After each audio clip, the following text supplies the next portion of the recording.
My name is Trent Griffin-Braaf, and I am the facilitator and creator of the Roadmap to Success program. I'm also a host of Prison Bosses, but I'm most known as the founder or the CEO of Tech Valley Shuttle.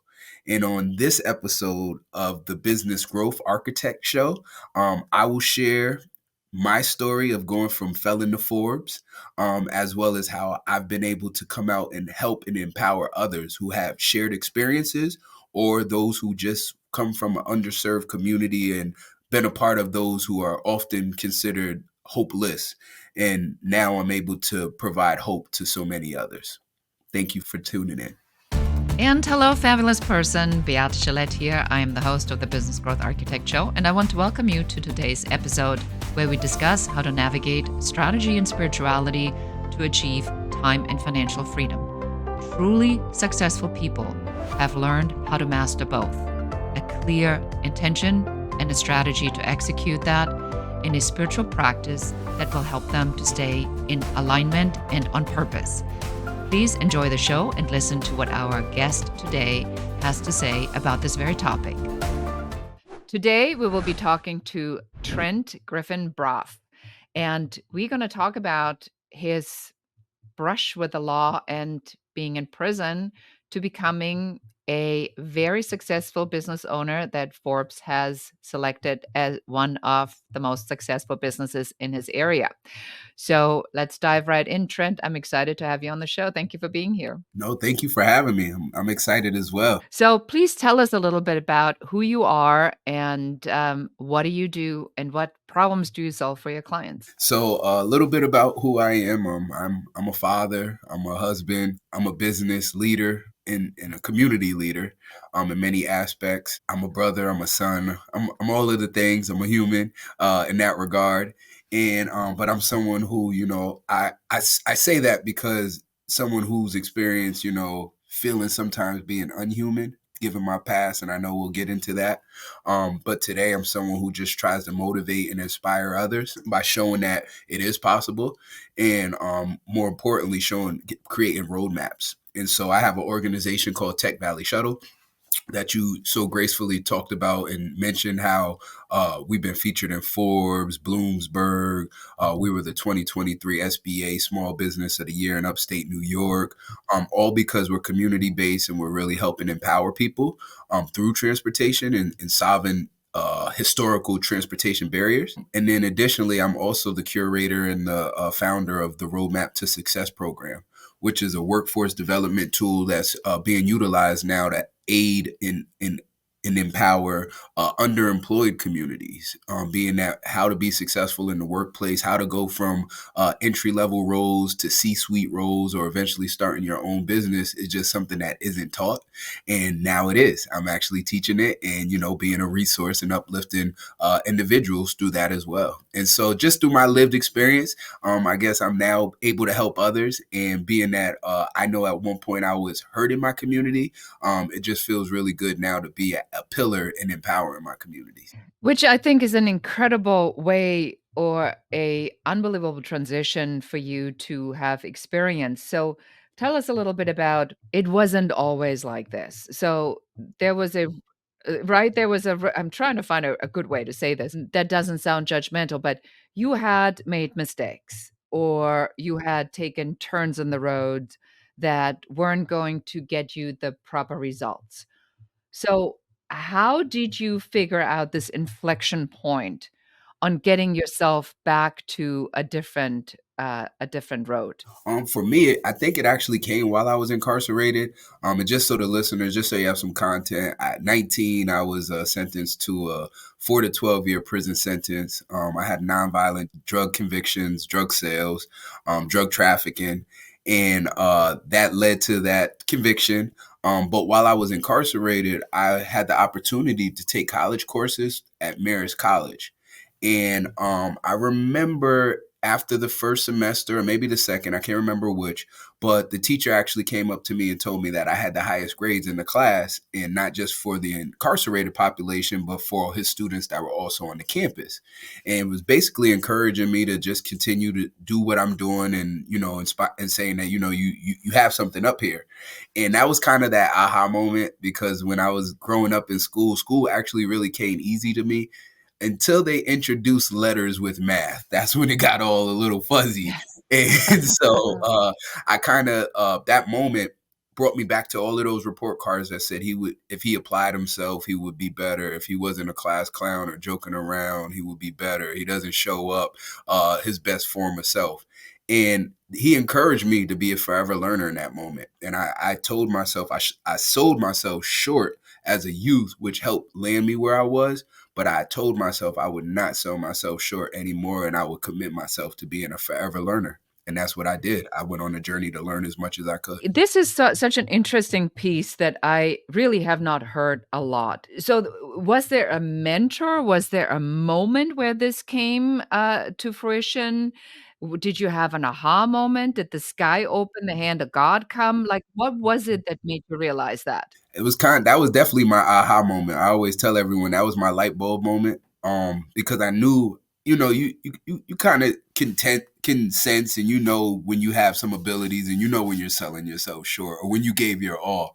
And I just knew to that moment I never gave myself my all to anything except for basketball. And I did really good in basketball. I excelled in basketball. And so that also became, well, if I could do good in that, I could do good at anything if I really try. And now it just comes down to, how am I going to show up and put my best foot forward? And that really became, that moment. From that moment on, I really wasn't even taking the college that serious.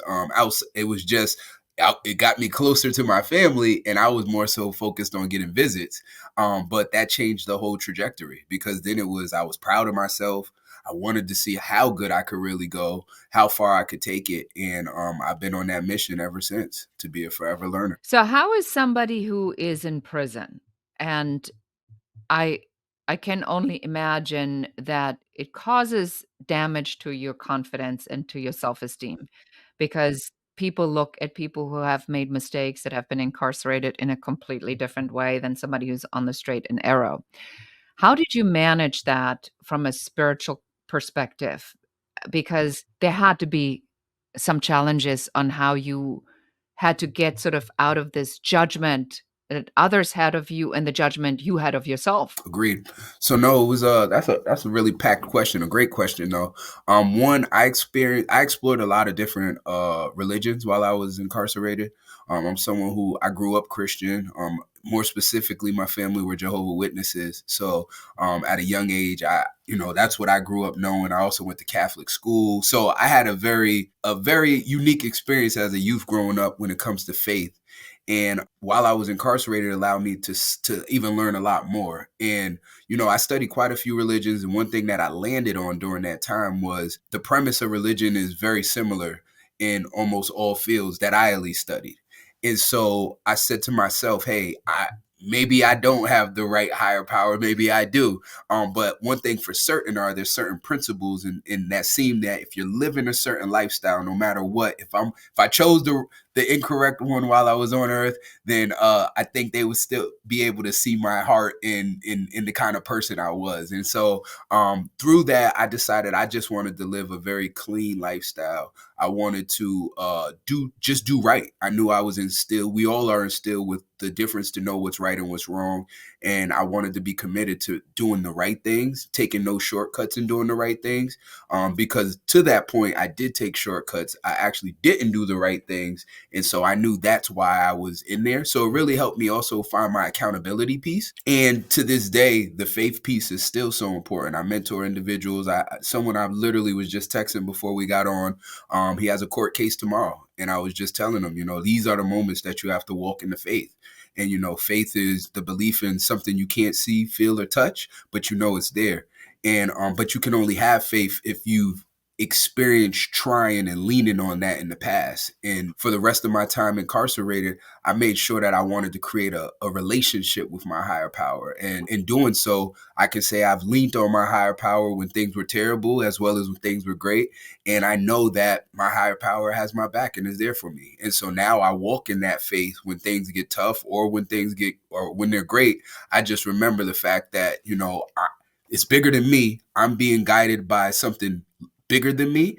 And I just try to stay out of my own way and allow whatever that mission is to actually come to fruition and to come to light. Do you find it difficult to surrender in these moments when stuff gets really difficult? Because, I mean, on a personal level, for me, I think that's something that I constantly have to remind myself, I surrender, I surrender, I surrender, I surrender. How are you managing this? Because I'm sure your life has still challenges. Definitely still has challenges, and I'm in the same boat. I start with gratitude. I find that when things are tough, if I'm able to be grateful for what I do have, it changes my mindset where I'm not focused on the negative, and now I'm starting to embrace the positive. And then, like you said, I'm constantly telling myself to let go, let go, let God. If I'm saying I have this faith, I have to let it be. And although the thing that I find is you're usually uncomfortable in those moments. And so, but I also have learned that being uncomfortable is where you grow. And so that's also where your higher power, the universe, is going to be testing you. Is this really what you're going to do? Are you committed to the things you're saying you're going to do? And understanding that, I have to pass the test. And so I have to be okay with being comfortable. I have to really let go. And I have to let all of that ickiness not affect how I show up for others and still show up with a smile and walking in that faith. So I think it's something I think we all kind of struggle with because it does get uncomfortable. But I can say I've definitely gotten a lot better, and I'm getting better every single day. My goal every day is just to get 1% better than I was yesterday. And I can feel myself actually getting better when it comes to going through tough things and being able to really rely on the faith and believe. Yes, and we're going to be diving into this next, talking about on how you pulled yourself out of that challenging situation into becoming who you are today, right after this quick message. Have you ever wondered what the actual amount of your true earning potential is in this market?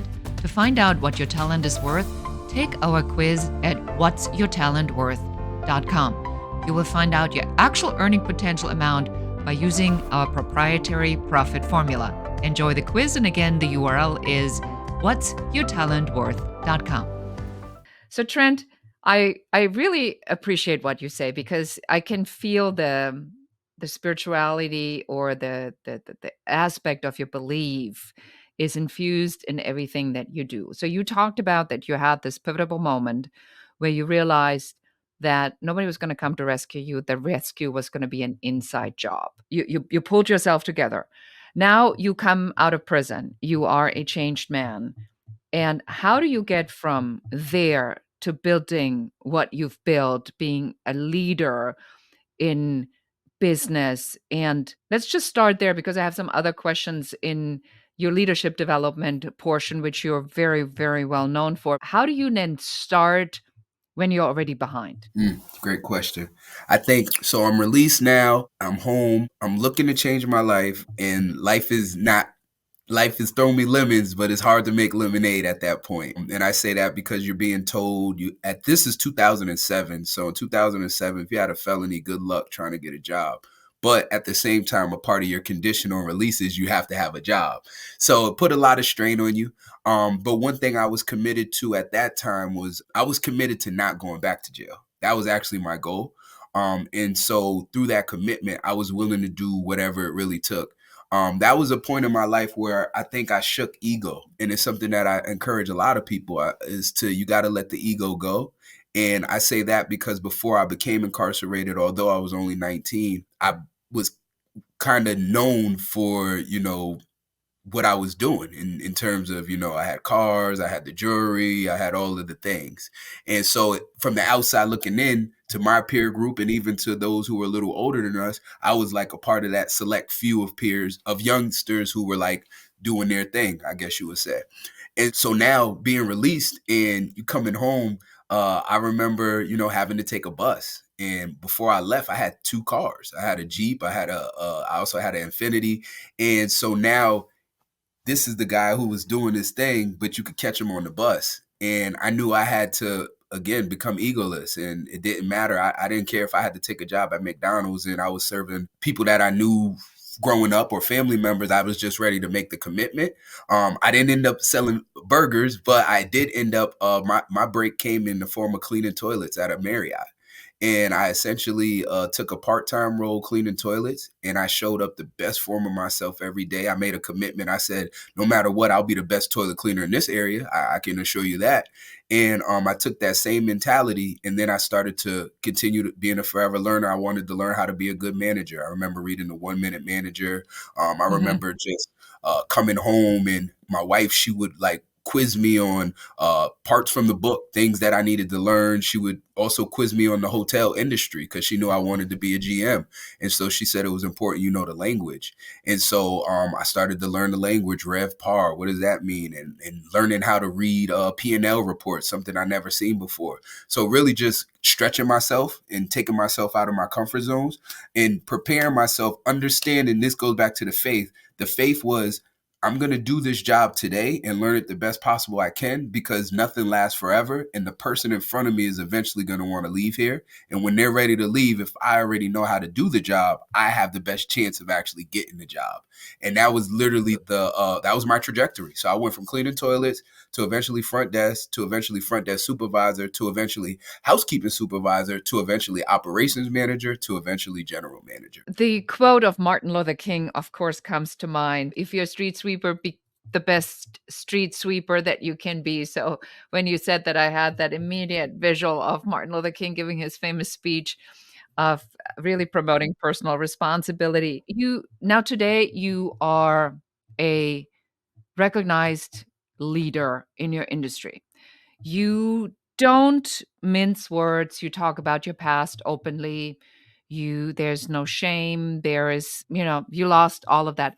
How did you lose the shame? And I ask you this question very specifically because if I can count, I could not stop counting how many people I have encountered that carry shame and guilt for something that they didn't do perfectly, for something that they did do. Maybe you can help them to let something go that they've been carrying for a really long time. That's a great, great question. And for me, this is just on the eye, and hopefully other people can learn from it and maybe practice it as well. But the shame actually I got away from the shame when it didn't allow it to be a pain point for me anymore. I turned my pain into champagne. And so I say that, jokingly. I never heard that. Turn the champagne and turn the pain into champagne. That's Nice. right.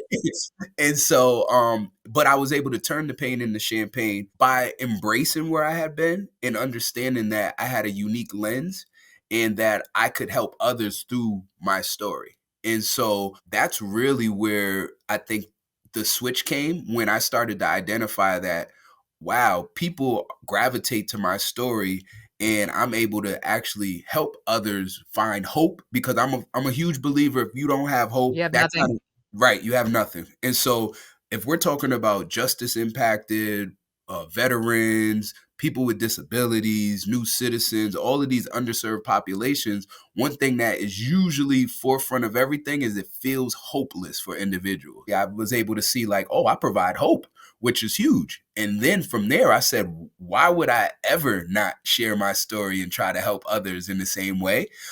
Which then turned into my superpower. And now I know that my story is actually my superpower and that, I'm able to help so many people through it. And if you really look at it, I was able to create a curriculum because of it. I was able to create businesses because of it. And now I look back and think about all of the people I've been able to help. And not just myself, but, people in my network, we've been able to help. It just now is something that I embody. And I think that as people start to change the negative and don't allow people's negative perceptions of you define who you are, but rather understand that you own that. And I think that will encourage others to know that we've all made mistakes. That's something I know. I know we all made mistakes. I was just someone who got caught making a bad mistake. But I didn't want to let that mistake define me. And I knew that in order for me to get past, I had to learn how to live with regrets and not ponder on the regrets, but actually just extract the lesson and apply it so that way I don't make the same mistakes over and over again. And I could be a better person and a better decision maker long term. I find this so powerful. I always say that when people say, "What do you do?" I said, "I'm in the business of selling hope." Because we really cannot underestimate that one idea, one word that you said is going to give somebody that one thing, that one threat that they're holding on to, and that gives them the power to change their entire life. I've had this many, many times in my life where people darted across the room and threw themselves in my arms that I truthfully never met in my life, thanking me for something that they heard or seen many years ago. And you have taken this even to a much, much larger level. So let's talk about this leadership development piece that you have developed. So you obviously do this in your own company. So you have this transportation company. You have a very well defined career path model or leadership development model. Do you want to tell us a little bit about that, what it is and how it works? Yep, I love it. So it's called the Roadmap to Success. It was something that I was doing unbeknownst to me even before I had a name to it. Like we said, talking about hope, even when I was in the hotel, there's a gentleman who's been with me since the hotel now who works part of the team. And he had just came home from prison. And so when he came in the hotel, I told him, hey, 2 years ago or a year ago, I was a houseman cleaning toilets like you. In the future, one day I'm gonna run this hotel, but you could do it too. And he speaks to that, and he speaks how that provided him with hope, and he knew it was a possibility. And so that just kind of blew up as I had my own company, and then it became a part of our onboarding policies and how we onboarded individuals. A big part of the onboarding, I wanted us to be able to capture what an individual really wants to do long term. You might be taking this job because it's a job, but I really wanted to identify where they're going long term and be able to assist them in getting there. And that's literally how it started. It started as our onboarder. We just wanted to know who people were. We wanted to know what their long-term goals were, and we wanted to support it. And then I was willing to, through community partnerships, be able to skill an individual up. We've had people on our team who wanted to get in construction, but they might have started with us at the end of the year. And so what do we do is, they work with us all the way through. We get them actually into different, depending on what they want to do, different trainings to make them better. If it's electrical, if it's, them learning sheetrocking or whatever it was. And then we help them get certificates. And then ultimately they usually get their certificates, get a little bit of on the job training. And before you know it, now they're on their career path. And so that's how it started. What's it developed into is now it's a full 12-week curriculum. I actually do it inside of the New York State Department of Corrections. I work with individuals who are being released within 120 days. And I show them through my story how they can, I let them know that it won't be easy. It's a mindset shift program helping individuals to go from a victim mindset to a victor mindset. And also embracing, understanding there will be challenges. It will not be easy, but again, it's possible. Because if I did it, I'm telling them I know they could do it as well. And so it's now we're expanding it. We're starting to work with some youth. We're finalizing some partnerships with like Berkshire, which is a youth detention facility, Berkshire Farms. We're in talks with Veteran Services in Schenectady County to offer it to them. And I recently just had some talks with the homeless population, City Mission, as well as a SHIP program through Albany County Jail, in which we're exploring potentially providing it too for some individuals in the homeless who are experiencing homelessness. And so starting to just show others, one, I didn't want us to be pigeonholed into people just thinking this is only for formerly incarcerated individuals, because I identified quickly, even through my organization, it worked for veterans. It worked for individuals with disabilities. It worked for all of these different populations. So why pigeonhole ourselves, and why not actually open this up to the masses? And the flip side of that is there's a lot of workforce development programs that are out there, lived experience programs, as well as book programs. One of the things that I think definitely separates us from all of those are we're intentional to work with employers, because I've identified quickly that you can have all the trainings in the world, but if both parties aren't on the same front, it's never going to work. And we know that most employers, especially like frontline managers, HR supervisors, etc. A lot of them never experienced homelessness or food insecurity or identify as having a disability or ever been to jail before. Or they never were at-risk youth. And so they don't know how to show up for these populations because there's a lot of stigmas and bias, things that they've seen on TV or assumptions that life has helped them come up with. But a lot of times those are not factual parameters. And so we go in and we actually educate employers on the employer side how they can have success, just like we have had success with these populations. And I'm finding that model is actually increasing the success rates, because now when someone graduates from my program, I'm able to help get them into an organization that I can say they actually have a plan on how you could come in at this level and be able to skill yourself and work your way up the corporate ladder with them. And so it's exciting times. We're gathering a lot of attention behind it. New York State Department of Labor is interested in bringing us on. I'm a consultant for New York State Trucking Association, which has over 550 members in it. We're in talks with the New York State Business Council. I'm also a consultant for Forward Us, which is Mark Zuckerberg's reform company. And so we're seeing that there's just a lot of support, and a lot of individuals are loving that I actually come from both sides of the coin. And so there's a lot up here that I'm able to provide and give to others so they could be as successful. Powerful story to tell, and what a commitment to helping others, especially in a time where we see such a backlash toward a lot of these programs that are helping people. And when I learned that there has been a law passed, I believe it was in Texas, where they said that you cannot say disadvantaged minority, because that it is an affront, that people take offense, that people assume that a minority automatically is disadvantaged. And I find that absolutely ridiculous. I believe that equality or equal opportunity means some people need a little bit more help to get to the opportunity, because somebody who grew up in Beverly Hills as a son of a celebrity or a daughter of a celebrity will definitely have different opportunities than somebody who has gone through a story like you have. To get to that equal opportunity, you needed a lot of other opportunities to take advantage of that. So, on behalf of everybody, I really want to thank you for this amazing, amazing program you created, and for sharing so confidently your story and letting other people see what it takes to get themselves out of a difficult situation and into a better position. So for somebody who's now heard about this, where can they find you? So let's say somebody heard about the programs you do, wants to volunteer, or somebody who wants to learn about your business. Where can we send them? Love it. So you guys, anybody who's interested in learning more, you see that little box right there with my name? Literally, that's it. On every social platform, you could find me by my name it's either I am Trent Griffin-Braaf or just Trent Griffin-Braaf. On LinkedIn, I'm on Facebook, Instagram, and TikTok as well. And then as well as that's also the address to my website for anything workforce related, www.trentgriffinbraaf.com, no hyphen. And then Tech Valley Shuttle is the name of my transportation company. That's TECHVALLEYSHUTTLE.com. That's our actual website. And our handles on all social medias is also at Tech Valley Shuttle. And so would love, thank you for that question, and would love to engage, or feel free to shoot me over some questions. I'm an open book. I tell people this all the time. I'm literally an open book.